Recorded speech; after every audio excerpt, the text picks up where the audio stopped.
Atin pong inaanyayahan ang ating mahal na Pangulo na magbigay ng maikling mensahe para sa ating lahat.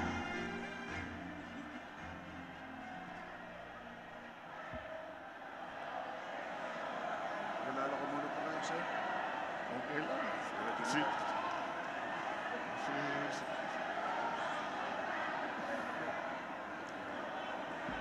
Magandang umaga po.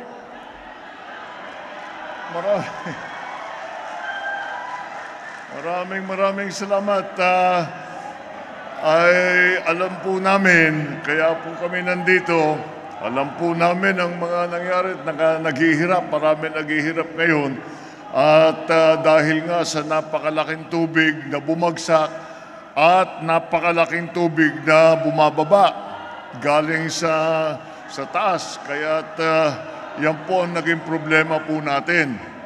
Kaya po, ang sadya namin dito ay tiyakin na maganda naman ang patakbo ng distribution ng mga tulong na dinadala namin. Kaya po nandito po ang Secretary ng DSWD, Secretary Rex Gatchalian, at saka po ang ating Secretary ng DOLE, Secretary Benny Laguesma, upang tignan na lahat ng mga nangangailangan ng tulong ay mabigyan ng tulong. At tinitignan po na pagkatapos po rito ay pupunta po kami, magpapabriefing po pa tayo para malaman natin ang sitwasyon. Siguro magbibigay ng briefing sa atin at yan po ang ating gagawin para matiyak kung unang-una galing la ako sa San Fernando, sa Pampanga. At yung tubig doon, ang nagiging malaking problema ay yung tubig doon ay hindi bumababa dahil ang mga ilog dito ay napuno na at walang linalabasan dahil nasabayan pa ng high tide, basta't nagkasabay-sabay. Kaya't hindi bumababa ang tubig ngayon sa ibang lugar, dito sa inyo, dito sa kaya naman Bulacan ay kakalapan natin, titignan natin maaari nating gawin.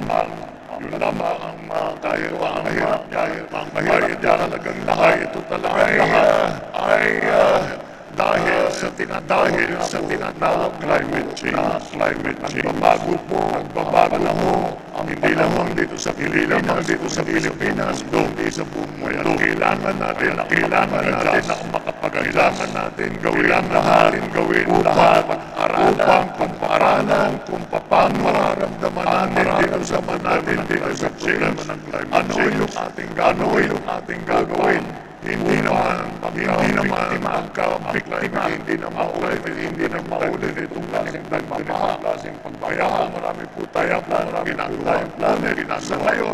Sa ngayon, dahil emergency, kailangan ng emergency ang mga ibibigay ng DSWD po. Meron po silang yung tinatawag pagkain, meron yan yung hygiene kit, yung mga sibilyon, para magagawa ninyo yung makapag-shower, tapos yung sleeping is yung tulugan. May yung mga na-evacuate, merong yung mga na-evacuate. At nakabantay po kami sa inyo na titiyakin namin na meron kayong kakainin na kung ano yung mga pangangailangan ninyo. Ang una, dahil pag-relief na ganyan, ang inuuna po natin ay ang pagbigay ng pagkain, pagbigay ng tubig. Pagkatapos nun, susunod na po ay mga cash na dahil iba-iba yung mga ngailangan ng bawat mga pamilya. Kaya patuloy pa rin yung mga food pack, patuloy pa rin yung mga paggamot, patuloy pa rin yung mga bibigay para sa ating mga naging biktima. Ngunit habang tumatagal ang panahon, ay hahanda din namin, meron din cash para naman ay kung ano yung pangangailangan ninyo ay magamit ninyo para pampabili. Kaya yun po ang ating tinitiyak ngayon na maganda naman ang distribution. Nakapag-start na ba? O nakapag-distribute na ba? O sige, naumpisa na. O sige, good. Okay.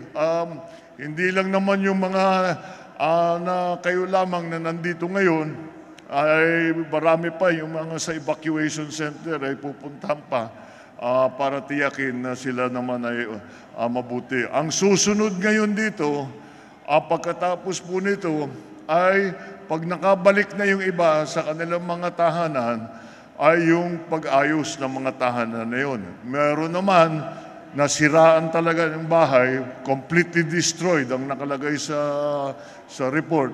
Yung mga completely destroyed, magbibigay din tayo ng construction material para naman merong maipatayo. Kung hindi na talaga pwede, ay magbigay tayo, maghahanap tayong housing.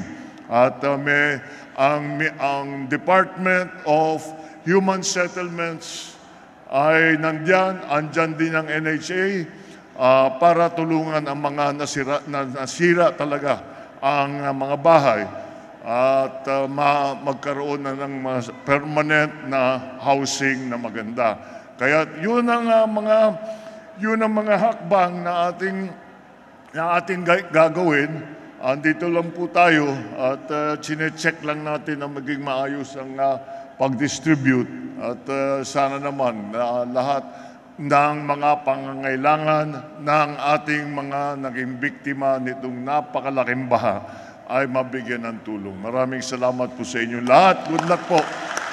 Maraming salamat po, mahal na Pangulo. Muli,